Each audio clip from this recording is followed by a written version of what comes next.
Hello दोस्तों, स्वागत है आपका आपके अपने चैनल इंस्पायर द लाइफ में। साथियों, आज मैं आपको सेरेनिटी प्रेयर के बारे में बताने वाला हूँ। साथियों, जब मैंने इस प्रेयर को सुना तो यह प्रेयर मेरे लिए मेरी ज़िंदगी का निचोड़ बन गई। परमात्मा, मुझे संतुलन दो जो मैं बदल नहीं सकता, आपकी सौगात समझकर उसे स्वीकार करूं, और जो मैं बदल सकता हूं मुझे इतनी हिम्मत और हौसला दो कि मैं उसे बदल लूं, और इतनी सुबुद्धि दो कि उनमें फ़र्क बता सकूं कि क्या बदल सकता हूं और क्या नहीं बदल सकता हूं।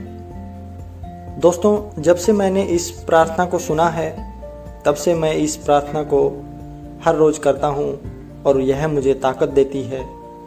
अगर हम इस छोटी सी प्रार्थना को देखेंगे तो पाएंगे कि इसमें ज़िंदगी का सार छिपा हुआ है।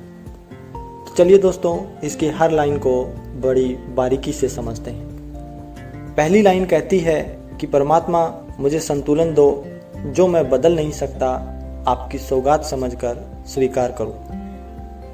दोस्तों, हमारी ज़िंदगी में कुछ चीज़ें ऐसी ही हैं जो हम बदल ही नहीं सकते।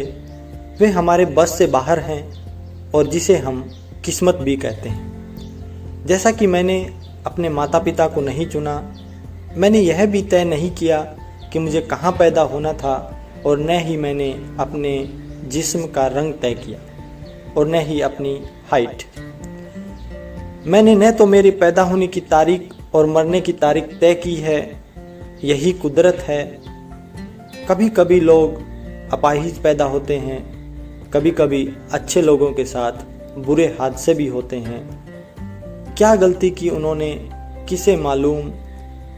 जिंदगी में हम ताश के पत्ते तो नहीं चुन सकते, लेकिन खेल कैसे सकते हैं इसका फैसला हम जरूर कर सकते हैं। दोस्तों, कभी कभी जिंदगी हमें सिर्फ एक नींबू पकड़ा देती है। अब उसे लेकर रोना है या शिकंजी बनाकर पीना है, यह हमारा फैसला है।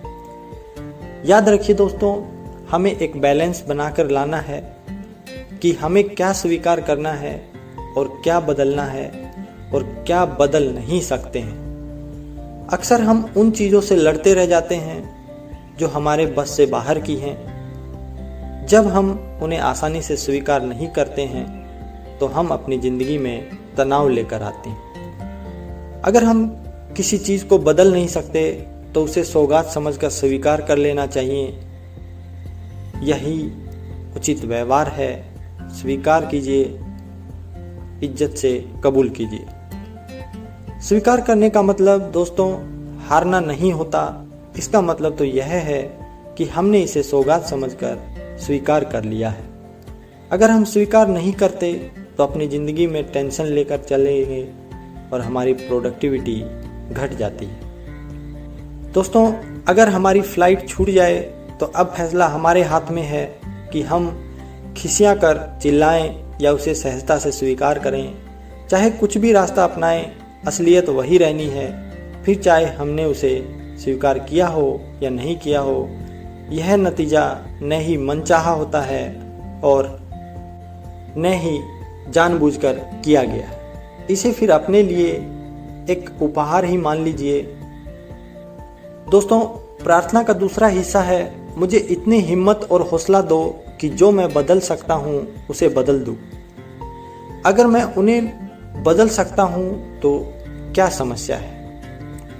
मुझे उन्हें बदलने का साहस और हिम्मत दें।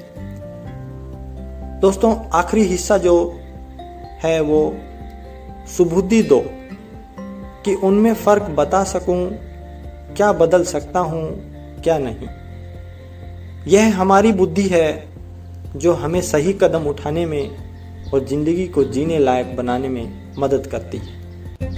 दोस्तों, अक्सर बाहरी हालात हमारी सोच का नतीजा होते हैं। इसका मतलब यह नहीं है कि हम अपने हालातों को 100% कंट्रोल कर सकते हैं। हमारी ज़िंदगी दोनों चीज़ों का नतीजा होती है, एक किस्मत और दूसरा इच्छाओं का।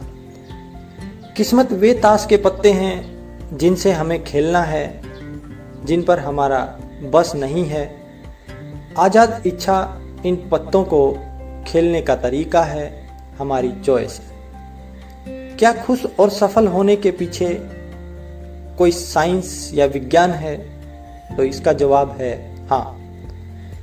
अगर हम सहजता से अपना लें जो हम बदल नहीं सकते हैं और जो हम बदल सकते हैं उसे हम हिम्मत और हौसले के साथ बदल दें, तो यकीन मानिए दोस्तों, जिंदगी खुशहाल और सफल हो जाएगी। तो दोस्तों, अगर आपको ये प्रेयर अच्छी लगी तो वीडियो को लाइक कीजिए, शेयर कीजिए, चैनल को ज़्यादा से ज़्यादा सब्सक्राइब कर लीजिए।